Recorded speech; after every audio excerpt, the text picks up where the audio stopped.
On continue l'exploration avec Jung. Là, on s'attaque à l'absurdité de nos comportements. L'art de se distraire de soi-même. C'est l'épisode où on explique pourquoi on préfère parfois se créer des problèmes plutôt que de réussir. Simplement parce que la réussite nous obligerait à affronter qui nous sommes vraiment. Avez-vous déjà remarqué à quel point nous pouvons être créatifs pour nous gâcher la vie? On s'engage dans des disputes inutiles. On s'inquiète pour des choses insignifiantes. On se perd dans des addictions. Pourquoi? Carl Jung nous donne une explication qui bouscule nos certitudes. Les gens feront n'importe quoi, aussi absurde que cela puisse paraître, pour éviter de faire face à leur propre âme. Derrière nos comportements les plus illogiques se cache une peur fondamentale, celle de découvrir notre véritable puissance et les responsabilités qui vont avec. Dans ma formation, la seule issue est en soi, j'analyse ces comportements comme des jeux.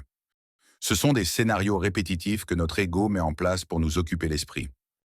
Tant que vous jouez au jeu de la victime, au jeu du sauveur ou au jeu de l'incompris, vous n'avez pas besoin de regarder l'encre qui vous retient.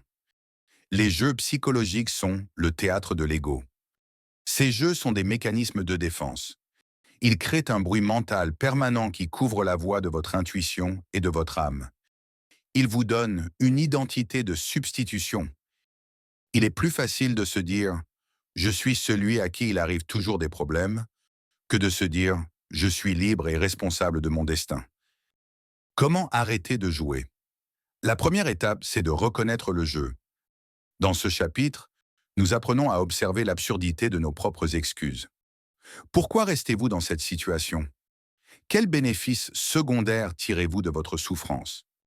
Souvent, le bénéfice, c'est la sécurité de ne pas changer. Mais le prix à payer est votre vie entière. En démasquant le joueur en vous, le jeu s'arrête. Car on ne peut pas continuer à jouer inconsciemment quand on a compris les règles. C'est à ce moment précis que l'énergie gaspillée dans ces drames inutiles redevient disponible pour votre projet, votre santé et votre bonheur. Aujourd'hui, soyez honnête avec vous-même. Quel jeu absurde jouez-vous pour éviter de faire le travail que vous savez nécessaire? Identifiez-le et refusez de monter sur scène aujourd'hui. Maintenant que nous avons nettoyé ces comportements, nous arrivons au cœur du mystère. Nous allons découvrir ce que j'appelle le secret. Demain, nous retrouverons Épictète pour la dernière fois, afin de comprendre le pouvoir ultime qui réside dans une seule chose, votre jugement. Vous voyez, vous saviez déjà, c'est ça la clarté.